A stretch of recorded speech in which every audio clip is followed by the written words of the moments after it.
Radio on iHeartMedia and Fox Sports. Doug has got a wonderful newsletter. Doug, give us a thumbnail. What's going on around the country? Well, let's hit a couple items here. Up in Idaho, there was a bull elk killed illegally and left to waste near Cottonwood, Idaho. Not much of a detail on this, but, if you're aware of who did this or have any knowledge, call your local Game and Fish or Operation Game Thief. In Nebraska, the Game and Parks reminds hunters of changes for the fall turkey season. I don't know what those changes are. I didn't go out and look, but if you're a turkey hunter in Nebraska, make sure you know what's going on there. And I thought this was kind of odd. Up in North Dakota, there were only 6 bighorn sheep licenses sold this year. So they must not have big herds, I guess. I'm not sure about that. That's limited up there, yeah. Yeah. Article in the newsletter this week about how big are tuna? Well, as you mentioned earlier, Tom, they get big. So 1,000 pounds for bluefin. I mean, good grief. Well, yeah. I don't know how. The world rod and reel record was set in 1979 by Ken Frazier. He landed a 1,496 pound bluefin tuna. We call them BFTs off in Nova Scotia. Just massive fish. Oh yeah, well in this article they to give you some idea of what they're worth. In 2019, a 612-pound bluefin sold for $3.1 million at a Japanese fish market. Whoa.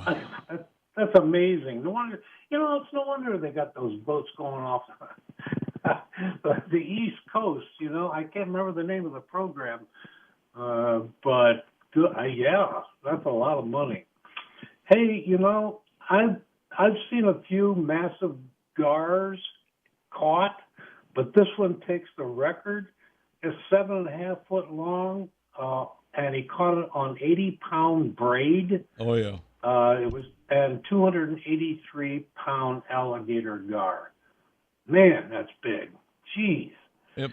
And as you mentioned, I do try to find some videos here and there on just product necessarily or a how-to type video.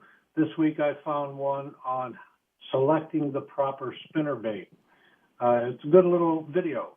Yes, it is. I watched that yesterday. There was nothing in there to disagree about. Yeah, that was a good video. Yeah, and as a headliner for this week's newsletter, I've just been noticing, and I don't have exact numbers, or we can talk approximate, that there's a whole lot going on with grizzly bears as far as attacking people are concerned.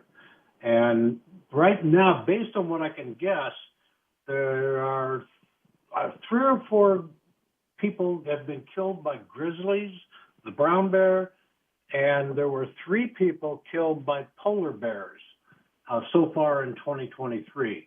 I could be off on that, but that's as close as I can get. I couldn't find a good. Yeah, there's not there. It occurs to me, Doug, there's not a lot of accurate information out there. I was looking at that yesterday to see how many humans have been chewed on, and they want to get into a dissertation, which doesn't necessarily mean anything. But in this particular article I got out there right now, we've already talked about this, but up in Montana where this guy was chewed on by a grizzly, I don't mean to laugh, but the grizzly ripped his jaw off.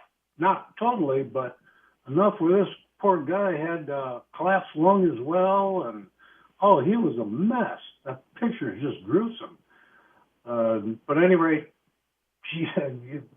you're out there in the woods, especially out here in the Rocky Mountains, anywhere in the Rocky Mountains, you just got to pay attention to your surroundings.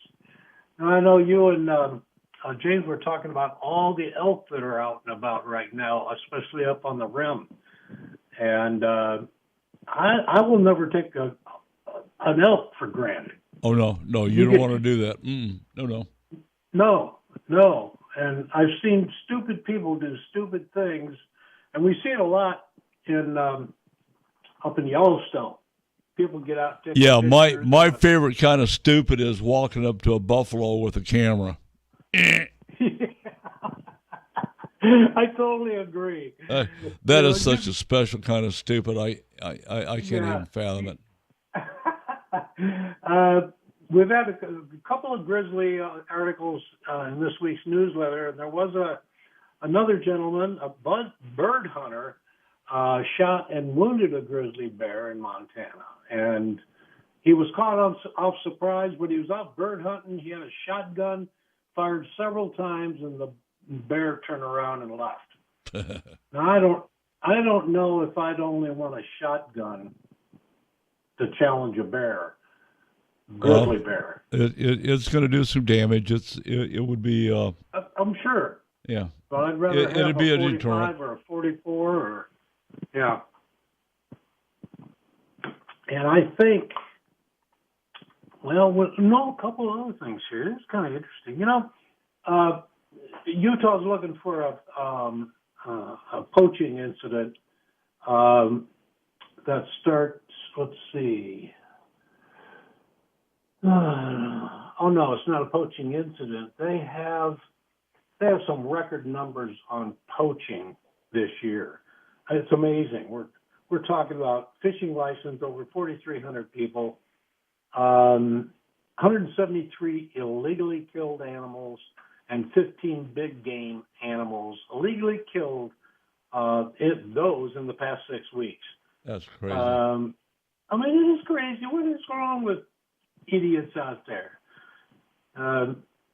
In Montana, there were, several game animals killed illegally. And not a lot of information. I can only tell you that the violations included license fraud, hunting without a license, hunting during closed season, over limits of game animals, waste of game animals, tag transfer, and unlawful possession of game animals. Again, stupid is as stupid does. I just don't get it. Anyway, that's, we've got one more thing we really need to talk about. And your guest on today's show, we were talking about this governor in New Mexico, talking about the emergency carry ban.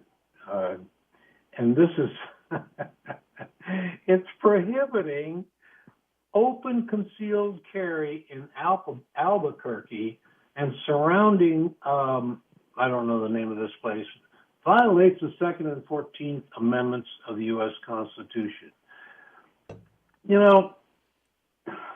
She's a typical Democrat. That's all I can tell you. Yeah, there was I'm trying to find it.